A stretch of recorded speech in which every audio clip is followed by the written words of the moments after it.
I just wanted to share with you quite an exciting day. I started this morning in the Holy Bible app. I've got a plan on Mark's Gospel that I'm doing with a few other people. We're trialling it to see if it's suitable for new believers.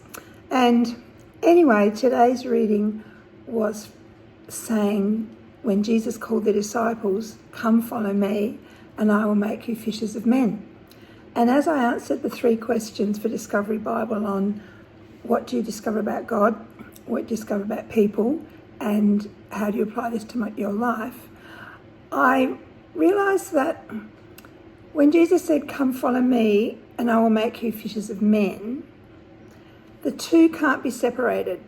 Like, there's not an option. Some just follow and some become fishers of men. They can't be separated. If you follow, you will become fishers of men. If you want to fish for men, you need to follow. You can't separate them, and Jesus doesn't either. And so I was challenged quite seriously about, well, who have I shared the good news with? Because the devotional talked about how it's not, you don't do it because you have to, like perhaps some other sects, they've got to get their numbers up of how many people they door knock. But out of love and out of joy about what God has done for me and what Jesus means in my daily life, who have I shared that good news with?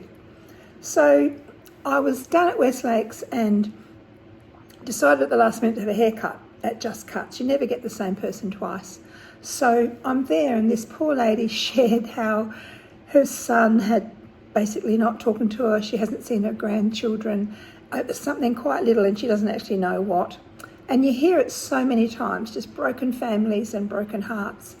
So I used a question that has been around for a long time, and I've used it a lot, but I want to share it with you because it's so simple and so inviting people to share something of themselves without feeling like you're Bible bashing them.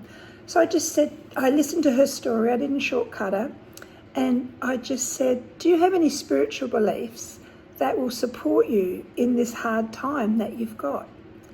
And she mentioned that she was a Catholic, but had been just praying that God would hear her prayers and reunite her with her son, and hadn't happened. She'd actually gone off to a clairvoyant for some help as well, which I didn't go into that at the time, that's not relevant.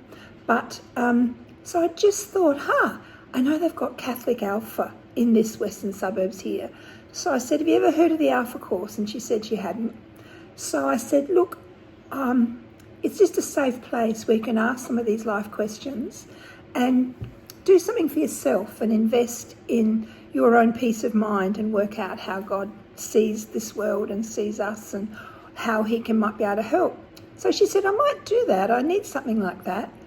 And so after I left the shop, I Googled Alpha and found out there's one starting next Tuesday here, really near her home.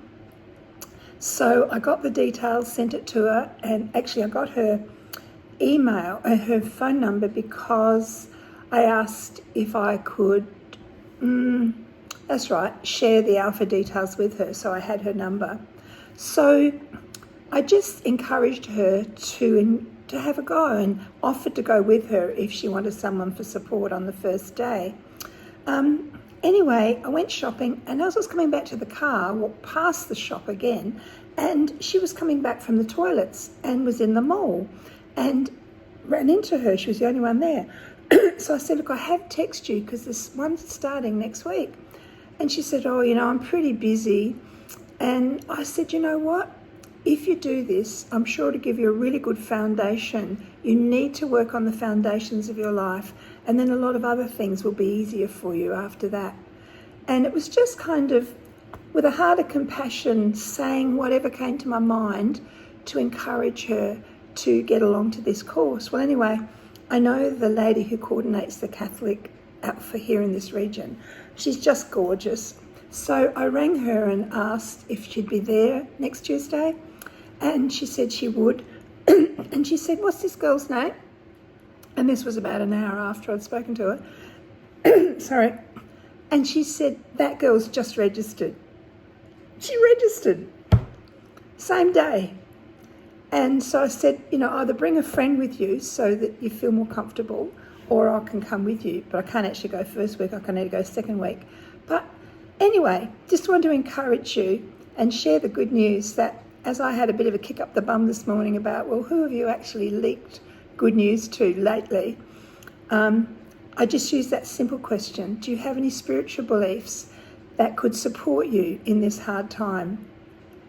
And then they can say if they do or they don't.